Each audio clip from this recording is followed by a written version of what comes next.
Combien faudra-t-il de morts à Gaza pour que la communauté internationale réagisse?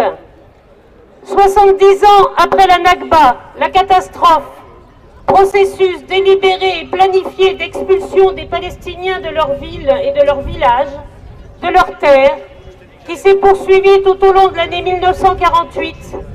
Rien n'est réglé pour le peuple palestinien. L'État d'Israël continue à nier ses droits et poursuit méthodiquement sa politique de dépossession, de colonisation et d'occupation, ainsi que le maintien de la bande de Gaza sous un blocus illégal et inhumain. Par les marches du retour qui ont commencé à Gaza le 30 mars, le peuple palestinien ne fait qu'affirmer son existence et sa volonté de voir ses droits enfin reconnus. Il a fait le choix de la résistance pacifique et non armée et revendique le simple respect de ses droits et des décisions de l'ONU, toutes bafouées jusque-là. À ces manifestations pacifiques, l'armée israélienne oppose des tirs à balles réelles, faisant des dizaines de morts et des milliers de blessés, dont un grand nombre resteront handicapés à vie. Ce sont des crimes de guerre qui sont ainsi commis de sang-froid par l'État d'Israël. Le 15 mai est la journée de la commémoration de la Nakba et la provocation des États-Unis qui viennent d'inaugurer leur ambassade déplacée à Jérusalem. Nous appelons à nous mobiliser pour arrêter les massacres, pour la levée immédiate du blocus de Gaza, pour la protection du peuple palestinien et que les sanctions contre Israël soient réellement appliquées, pour le respect des droits du peuple palestinien et le soutien aux marches du retour. Les Palestiniens sont des êtres humains, pas des cibles. Rien ne peut justifier la mort d'au moins 55 Palestiniens et les blessures infligées à plus de 2000 d'entre eux, dont il n'est même pas avéré qu'ils étaient en possession et usaient d'armes à feu. La LDH, Ligue des droits de l'homme, considère que les autorités civiles d'Israël et les responsables de l'armée israélienne, il y a du sabotage dans l'air, qui définissent les conditions des armes et les soldats qui acceptent d'exécuter, il y a du vent en plus, les ordres donnés portent l'entière responsabilité de ce qu'une enquête impartiale pourrait qualifier de crime de guerre. Ce déferlement de violence commise à l'égard de manifestants désarmés n'est possible qu'en raison de l'impunité de leurs auteurs, consacrée par la législation israélienne et confortée par le soutien sans limite des États-Unis et par l'inaction de l'Union européenne. Au-delà des condamnations verbales qui ne manqueront pas d'avoir lieu, la Ligue des droits de l'homme demande au gouvernement français d'adopter les mesures nécessaires pour marquer son refus de tels agissements. Aujourd'hui, 14 mai, Israël commémore les 70 ans de la création de son État. C'est cette date que Trump a choisie pour transférer l'ambassade des États-Unis de Tel Aviv à Jérusalem, confortant le gouvernement israélien dans la violation du droit, dans l'impunité dont il bénéficie et dans son refus de l'accomplissement des droits nationaux du peuple palestinien. Le 15 mai, les Palestiniens vont commémorer la Nakba. La Nakba, la catastrophe, désigne la période de 1947 à 1949, durant laquelle 750 000 Palestiniens ont été chassés par la force et la terreur de leurs terres, au moment de la création de l'État d'Israël. Ce sont plus de 500 villages et 11 quartiers urbains qui ont été détruits pendant cette période. Quant aux réfugiés palestiniens, avec leurs descendants, ils sont aujourd'hui 6 millions, vivant pour la plupart d'entre eux dans des camps de réfugiés surpeuplés. Israël refuse de leur reconnaître le droit au retour, pourtant affirmé dans la résolution 194 de l'Assemblée générale de l'ONU du 11 décembre 1948, qu'il a accepté le 11 mai 1949 pour intégrer les Nations Unies. Le processus de dépossession et d'expulsion, planifié il y a plus de 70 ans par les pères du sionisme, est toujours à l'œuvre aujourd'hui. Qu'ils vivent dans des camps de réfugiés ou en exil, sous occupation en Cisjordanie ou à Jérusalem, sous blocus à Gaza ou en Israël, victimes de politiques discriminatoires, les Palestiniens en subissent toujours les effets. Depuis le 30 mars, la population de Gaza a entamé la grande marche du retour qui doit trouver son apogée les 14 et 15 mai. À ces manifestations pacifiques, Israël a opposé la force et la violence. 54 Palestiniens ont été assassinés et plus de 2000 atteints par les tirs des snipers de l'armée israélienne. Je crois qu'on est à beaucoup plus maintenant aujourd'hui, 2700 blessés et 60 morts à peu près aujourd'hui. Des manifestations d'une ampleur exceptionnelle sont attendues dans toute la Palestine historique. Les Palestiniens exigent l'application du droit international et la reconnaissance de leurs droits nationaux. Ils ne doivent pas risquer leur vie lorsqu'ils revendiquent ce droit le plus élémentaire. Rien ne justifie qu'Israël oppose des tirs par armes de guerre à ces manifestations pacifiques. C'est interdit par le droit international. En tirant pour tuer ou pour handicaper à vie les manifestants palestiniens, Israël commet des crimes de guerre et nie totalement l'humanité du peuple palestinien qu'il a chassé de ses terres et qu'il soumet à la loi de son occupation. De manière très inquiétante, les autorités militaires israéliennes viennent d'avertir la population de Gaza de ne pas s'approcher de la clôture qui les emprisonne.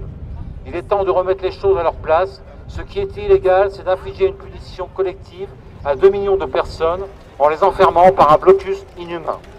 Il faut une dose incroyable d'inhumanité et de négation de l'existence de l'autre pour décréter que tout franchissement de cette clôture par des manifestants non armés serait une menace justifiant l'emploi d'armes de guerre. Depuis des semaines, nous demandons aux autorités de notre pays de prendre leurs responsabilités et de contribuer à mettre les Palestiniens sous protection internationale. Nous répétons que l'heure est grave et que le gouvernement israélien, qui a l'appui inconditionnel des États-Unis de Trump, ne sera pas impressionné par de simples commentaires dans un point de presse hebdomadaire. Nous demandons solennellement au président de la République, au ministre des Affaires étrangères et à la haute représentante de l'Union européenne de rappeler au plus haut niveau et de la manière la plus solennelle l'interdiction d'utiliser des armes de guerre contre des manifestants non armés, d'exiger de pouvoir porter secours aux blessés palestiniens, notamment à Gaza, et lancer une opération d'envergure dans ce sens, par exemple par l'envoi d'un navire hôpital dans le port de Gaza. Agir pour que l'État d'Israël et ses dirigeants, coupables de crimes de guerre, soient comptables de leurs actes. Les enquêtes internationales doivent être menées, la Cour pénale internationale doit s'en saisir, et toute coopération militaire entre la France et Israël doit être suspendue. Agir pour une relevée immédiate du blocus de Gaza, ainsi que pour la protection de Jérusalem-Est et de sa population palestinienne. La protection internationale n'est pas une option. C'est une obligation des parties contractantes de la 4e Convention de Genève.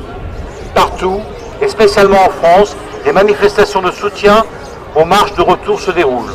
De même, la FPS organise le 15 mai, au Cabaret Sauvage à Paris, un grand concert pour commémorer les 70 ans de la Nakba. Manifester notre solidarité avec la résistance palestinienne et affirmer notre détermination à voir enfin justice rendue au peuple palestinien. Il n'y a pas de paix sans justice, il n'y a pas de justice sans séparation. Cela ne pourra passer que par la reconnaissance par Israël de sa responsabilité dans la Nakba, 70 ans après, il en est temps. C'est une déclaration du Bureau national de la FPS. Bonsoir, bonsoir. Je vous propose, si vous le souhaitez, de vous approcher. Il y a une personne de Gaza qui a envie de transmettre quelques mots de Gaza, qui est au courant de ce rassemblement là ce soir, qui est un ami, et donc qui qui est touché par notre présence ici. Et donc je viens de l'avoir en ligne, il a dit qu'il était prêt à transmettre, ça sera juste quelques mots, on va voir dans quelle mesure l'audition sera bonne, on va mettre le téléphone sur le mégaphone, et sinon je vous retransmettrai ses paroles, il parle en français, et voilà, donc c'était une manière aussi de pouvoir être en lien direct avec les gens là-bas. Bon, je commence là. Là, c'est bien. Tu peux y aller, ouais, Walid. Bon, bonjour à tous. Je voudrais vous remercier tous pour ce rassemblement-là. Bonjour Walid. Merci. Bonjour tout le monde. C'est Françoise? Ouais. Ok. J'espère que vous allez bien, tous. Nous, ça va, c'est facile. Bon, merci aux gens de Rouen, les gens qui sont venus aujourd'hui pour manifester, pour une marche, quoi, pour nous soutenir, nous, les Palestiniens, et surtout les Palestiniens de Gaza, les Gazaouis. Donc merci à vous tous. Je vais maintenant peut-être parler d'hier, là, parce qu'hier c'était vraiment une journée rouge, quoi, une journée sanglante. C'était vraiment un massacre, quoi. Le Tsahal, c'est l'armée israélienne, a commis vraiment des crimes contre des civils. Des jeunes ont été tués, des mineurs, il y avait, je crois, 6 garçons et une jeune fille de 14 ans, et aujourd'hui un bébé de 8 mois, une fille, une petite fille, de 8 mois est morte ce matin à cause du gaz lacrymogène là. Et puis, vous savez, ce sont des jeunes vraiment civils, ils n'avaient rien, juste quelques cailloux là pour jeter des cailloux contre quelques soldats qui sont dans la zone, à côté de la zone tampon, quoi. C'est la zone qui sépare la bande de Gaza et Israël, quoi. Bon, les jeunes n'ont aucun espoir, quoi, dans Gaza, la prison la plus grande du monde, quoi. C'est une prison à ciel ouvert, là. Et c'est pour ça, dès qu'ils ont trouvé une chance, quoi, de se manifester, de sortir ce qu'ils ont là-dedans, et ils sont allés vers la frontière, comme ça, non armés. Ils mettaient même des tricopos, quoi. Il y avait toutes des familles, quoi, des parents, des grands-parents, il y avait des femmes. D'ailleurs, la preuve, il y a le bébé de 8 mois, vous voyez là. Donc, c'était vraiment délicat. Cette journée était vraiment sanglante. L'armée israélienne utilise des balles explosives contre ces jeunes. D'ailleurs, selon les statistiques de Médecins sans frontières, MSF, les premières statistiques, après une semaine, je crois, de manifestations, il y avait presque 500 personnes handicapées. En plus des balles explosives, il y a des drones qui jettent des lacrymogènes sur les manifestants.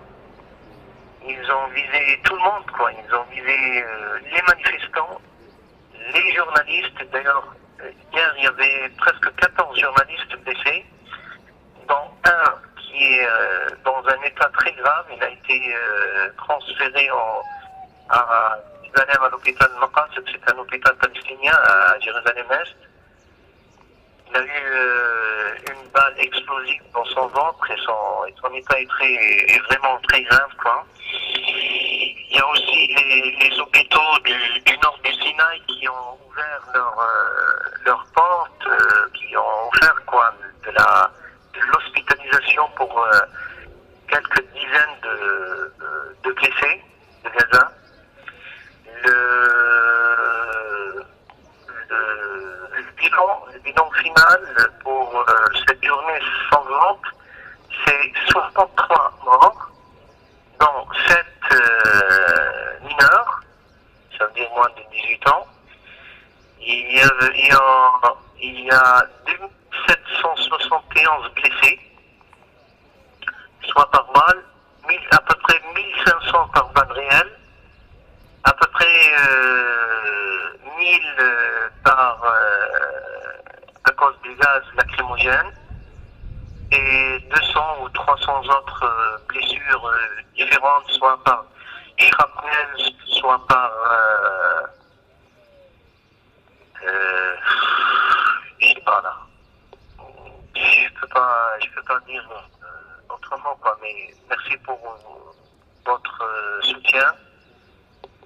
Je sais que la population, soit en France, soit dans toute l'Europe, quoi, ils sont avec nous, ils sont avec le droit palestinien, le droit du peuple palestinien à un État palestinien libre, souverain. Je sais bien que vous faites ça parce que vous êtes vraiment déterminés pour notre cause. Et je sais bien que même la France, là, il y avait hier un communiqué de presse, je crois, contre ce que le ministre des Affaires étrangères, je crois, Le Drian, je crois qu'il a utilisé le mot un geste provoquant ou quelque chose comme ça là pour l'inauguration de l'ambassade américaine à Jérusalem-Est. Le problème, c'est que même cette ambassade à Jérusalem-Est se trouve maintenant sur un territoire palestinien occupé en 67 là. Du coup, son état, c'est comme son statut, c'est comme le statut des territoires palestiniens occupés par Israël, des territoires qui sont dans le domaine du boycott des BDS là, comme des usines, quoi, comme des usines qui fabriquent des productions, quoi, sur le territoire occupé en 67. Et ça, c'est un autre problème. Donc, du coup, on peut dire que cette ambassade, c'est en quelque sorte une petite colonie, quoi. Et merci encore, et je suis à vous, hein, si vous voulez intervenir. Merci Walid.